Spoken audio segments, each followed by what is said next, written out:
Mike Lawson had spent years working for this moment. After grinding through college, dealing with nightmare landlords, and pouring every extra dollar into his savings, he finally stood on the front lawn of his dream home.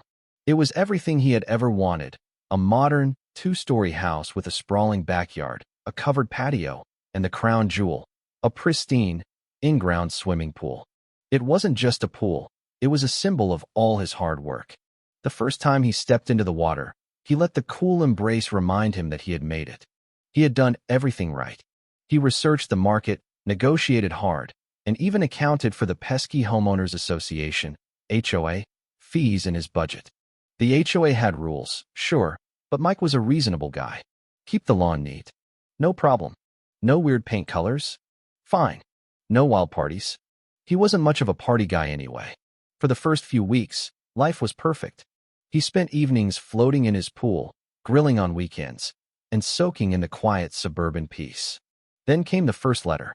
Mike opened his mailbox one morning to find an official-looking envelope stamped with the HOA's emblem.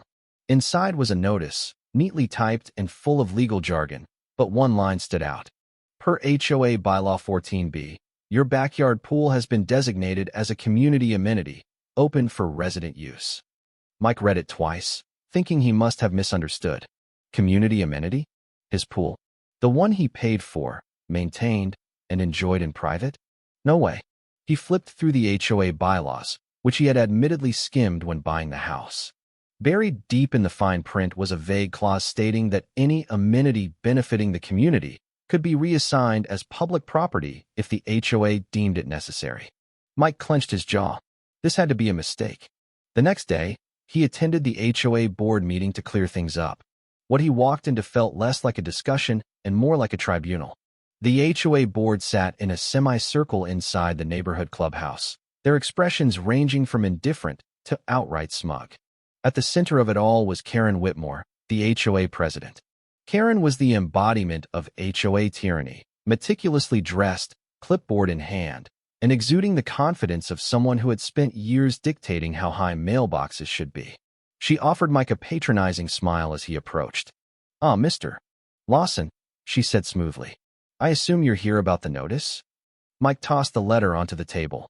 "Yeah, this has to be some kind of mistake. My pool isn't a community property. It's in my backyard. I paid for it. I maintain it." Karen clasped her hands together. "And we appreciate your contributions. But Section 14B clearly states that any property feature deemed beneficial to the community may be designated as a shared amenity. We currently lack a neighborhood pool, so yours is the perfect solution." Mike's eye twitched. "Solution to what? No one asked for this. You're telling me you can just take my pool?" "It's not taking," Karen corrected. "It's reallocating. And since it's now a community pool, there will be a new entrance gate installed for residents." Mike felt his blood pressure rising. "You have got to be kidding me." Karen continued as if he hadn't spoken. "We've also factored maintenance costs into your HOA dues. They will increase accordingly." Mike gritted his teeth. "So let me get this straight. You're taking my pool, letting strangers use it, and charging me extra to maintain it? Think of it as a way to contribute to your wonderful neighborhood." Karen beamed. "The decision is final." Mike stood there, fists clenched. He had worked too hard for this home to let a bunch of bureaucrats claim his property as their own. If they wanted to fight, they had just picked the wrong guy to mess with. Mike knew he couldn't fight the HOA alone. He needed allies, other homeowners who had been pushed around by Karen and her cronies. He started going door to door, talking to neighbors, listening to their grievances. It turned out he wasn't alone. Karen had been running the HOA like a dictatorship for years, enforcing ridiculous rules while funneling fees into projects that benefited her inner circle. Mike rallied his neighbors. They formed a coalition, pooling resources to hire a lawyer and dig deeper into the HOA's finances. What they found was worse than they had expected: misappropriated funds, unauthorized fines, and a slush fund that Karen had been using for business trips. Armed with evidence, they launched a campaign to remove the HOA board. They held secret meetings, printed newsletters, and filed a formal complaint with the State Housing Authority. Then came the final showdown. At the next HOA meeting, the clubhouse was packed. Mike and his allies presented their findings, exposing Karen's corruption in front of the entire neighborhood.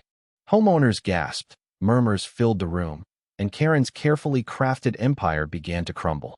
"This is slander," Karen shrieked, her face red with fury. Mike smirked. "It's called accountability, and it's about time you faced it." A vote was called. By an overwhelming majority, Karen and the entire board were removed. The HOA was dissolved, and the homeowners reclaimed control of their own properties. Mike's pool? His, and his alone.